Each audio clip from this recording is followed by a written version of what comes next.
Ça va continuer de bouger rapidement pour les taux d'intérêt au cours des prochains mois. Vous le voyez avec le choc économique, l'économie canadienne, l'économie québécoise en caisse avec cette attaque là, de Donald Trump sur les économies canadiennes et québécoises notamment, mais surtout les tarifs, les perspectives de tarifs là, qui laissent envisager quand même là, un choc important au niveau de nos exportations, qui représentent environ 20 de l'économie québécoise. Il faut le rappeler, là, ce n'est pas 100 de notre économie.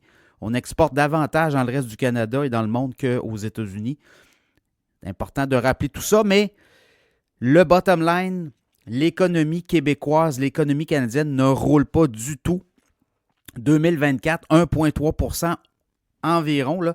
La croissance du PIB réel au Canada et au Québec, c'est à peu près ça, 1,3 Les Américains ont fait près de 3 donc on n'est pas du tout dans la même cadence. Et là, avec cette arrivée, ce choc-là, qui pourrait avoir une incidence là, sur au sein de l'économie, pour avoir des pertes d'emploi, ça pourrait créer quand même une distorsion. On le voit déjà, l'incertitude fait en sorte que beaucoup de projets d'investissement ont été reportés. Donc, tout ça fait en sorte qu'à Banque du Canada, on a une rencontre cette semaine, le 12 mars, mais ça va aller assez vite, là. Donc, on s'attend à plusieurs baisses.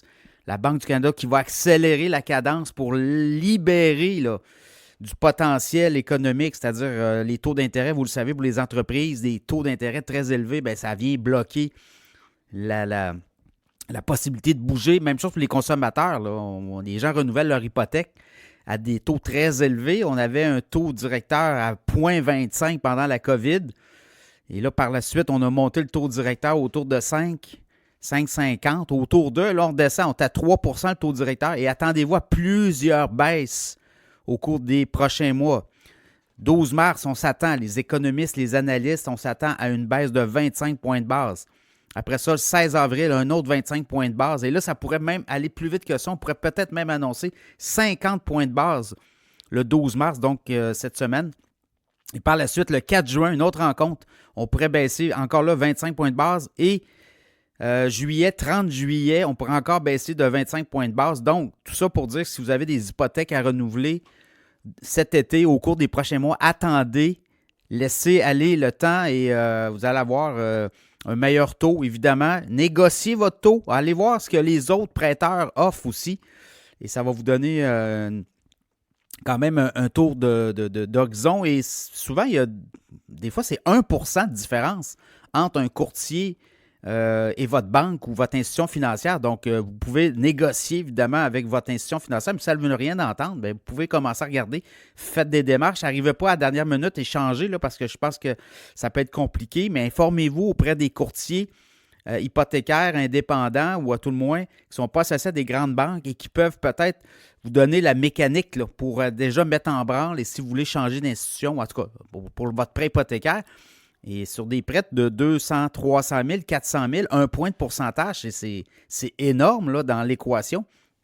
Donc, toujours est-il que nos économies ne fonctionnent pas actuellement. Vous le voyez, hier, on a eu le taux de chômage 6,6 au Canada, 5,3 au Québec. 6,6 au Canada, il y a eu 1100 emplois créés le mois de février. Et au mois de janvier, il y avait eu 76 000 emplois créés. C'est pour vous dire comment tout est gelé, tout est mis sur la glace là, dans les entreprises, les projets d'investissement et la création d'emplois, évidemment. On attend de voir comment cette histoire de tarif-là va se terminer. Et je regarde au Québec, 5,3 mais si vous regardez les chiffres comme il faut, le Québec a perdu des emplois le mois dernier. Ce qui a fait la différence, c'est le taux d'activité qui a diminué. Donc, ça a comme donné une baisse du taux de chômage de 0,1 mais quand même, c'est tronqué, ça, parce que le taux d'activité a diminué. Donc, ça fait qu'au Québec, on était à 5,4, on est à 5,3, mais pas parce qu'on a créé des emplois. Au contraire, le Québec a perdu des emplois le mois dernier. Donc, on le voit vraiment, là. Donc là, la Banque du Canada va bouger. On va ajuster les taux d'intérêt en conséquence. Ça va donner quand même l'oxygène aux ménages. Ça va donner de l'oxygène aux entreprises encore plus pour marge de manœuvre. Et le wake-up call, c'est qu'il faut diversifier nos exportations. Actuellement, si vous prenez 100 de l'économie québécoise, 50 de l'économie, c'est interne. Donc, ce que les entreprises produisent, on vend au Québec à 50 on va à l'extérieur. Le Canada, c'est quoi? C'est 22-23 à peu près. Extérieur du Québec, Canada, États-Unis, c'est à peu près 7-8 donc le reste du monde. Et les États-Unis, c'est 20-21 de nos exportations, de ce qu'on produit pour l'économie complète, là.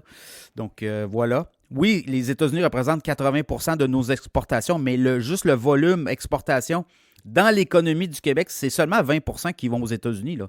Donc, on ne voit pas l'écrasement de l'économie québécoise. C'est juste que c'est un réajustement, c'est un choc. Si jamais on met des tarifs de 25 c'est un choc énorme pour un nombre restreint d'entreprises. Effectivement, pendant un certain temps, le temps qu'on se revire de bord, il va y avoir de la destruction créatrice qu'on appelle. Donc, il va y avoir des pertes d'emploi, mais ces gens-là vont se replacer ailleurs le temps qu'on rééquilibre les forces en présence. Toujours est-il que la Banque du Canada sait très bien ce qui s'en vient, c'est-à-dire qu'on doit baisser les taux directeurs. Donc, attendez-vous à 3 à 4 baisses. Le taux directeur qui pourrait être à 2 en septembre. Donc, ça va aller très vite. Et les gens qui ont renégocié votre hypothèque, là, ben allez-y, attendez le plus possible, dépendant si vous voulez rester avec votre institution, mais sinon, commencez à magasiner. Au moins, la démarche sera faite. Donc, si vous avez un point de différence entre votre institution et un courtier hypothécaire, vous allez pouvoir quand même faire la transition rapidement.